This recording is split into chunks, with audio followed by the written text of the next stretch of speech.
This last fall, gamers finally got their hands on one of the most anticipated sequels to hit any console, Marvel's Spider-Man 2, the follow-up to the best-selling Spider-Man titles named Spider-Man and Spider-Man Miles Morales. They're real creative with these. Lovingly crafted by Insomniac Games. And because the first game did so much to raise the bar for the entire superhero game genre, as well as open-world adventure games in general, this one launched with some pretty massive shoes to fill.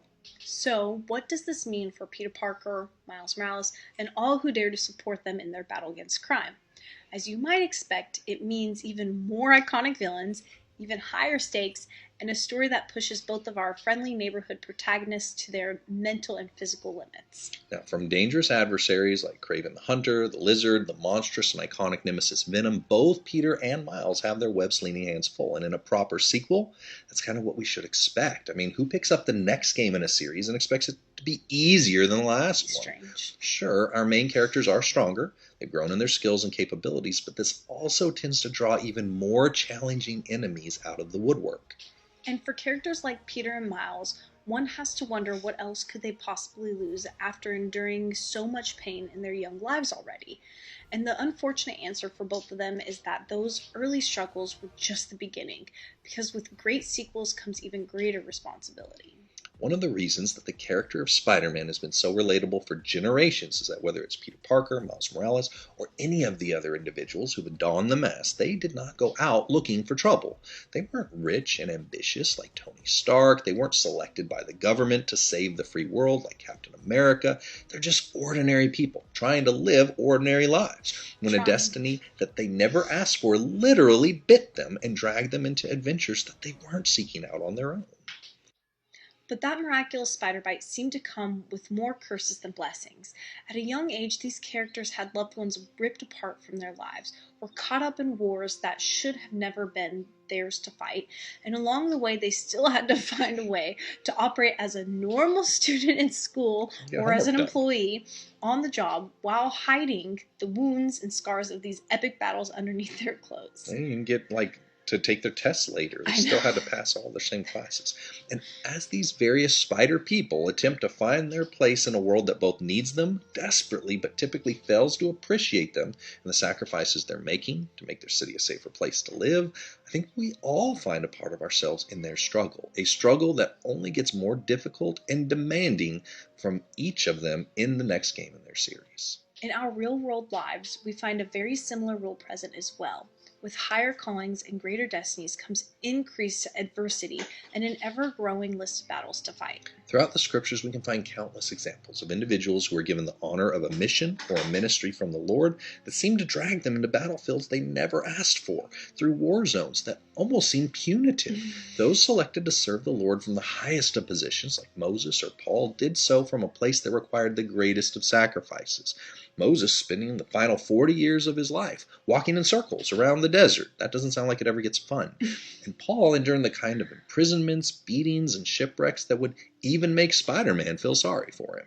And even those who are simply attempting to serve the Lord from a place of good conscience, like in the cases of Job, who endured the loss of his family, fortune, and health, literally everything you could think of, or Mary, the mother of Jesus, who was forced to flee from her home and raise Jesus in Egypt for years, will typically find that the Lord's deepest blessings are often accompanied by a massive target on our backs. And that can lead to a very frustrating feeling. I mean, what is the point in serving the Lord if it's going to come packaged with all of this pain? Why seek out and fulfill a calling on our lives if it only brings more adversity into our already overwhelmed existence?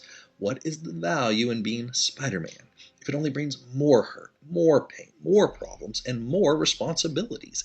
It'd be so much easier if we had never been bitten. Perhaps had chose to hide it and the abilities it gave us, ignoring the destiny that this bite thrust upon us and choosing to live a normal life instead. It's time for some answers.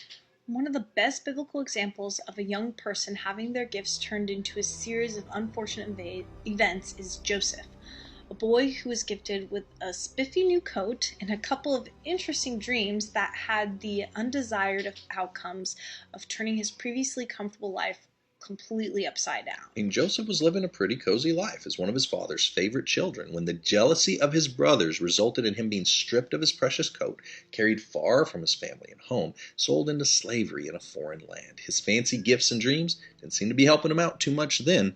Even when he tried to make the best of his new normal as a slave in a house, he was falsely accused of a crime and thrown into prison. And while it seemed that everything Joseph valued was being stripped away, his family, his home, his life, his job, that coat, the reality is that each of these uncomfortable places his destiny was carrying him was giving him the opportunity to build and cultivate skills that he would have never gained sitting comfortably on a couch eating grapes in that fancy coat.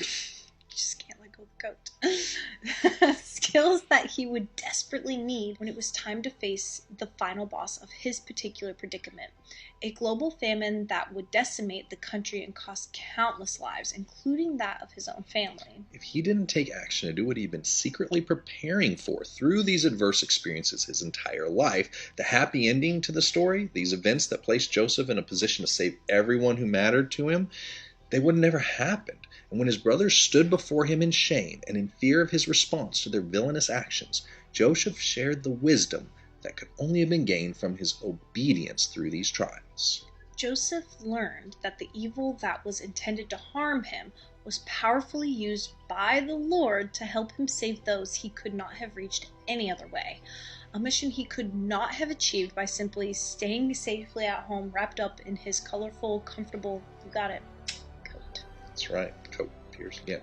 The truth is that Peter Parker, Miles Morales, every other soul in any other timeline or multiverse who has carried the burden of being Spider-Man in their world has been forced to graduate from being a friendly neighborhood Spider-Man to a galactic superhero, growing from battling low-level crooks and bullies to taking on Avenger-level threats, all while still trying to find a way to pay the rent on time and afford groceries.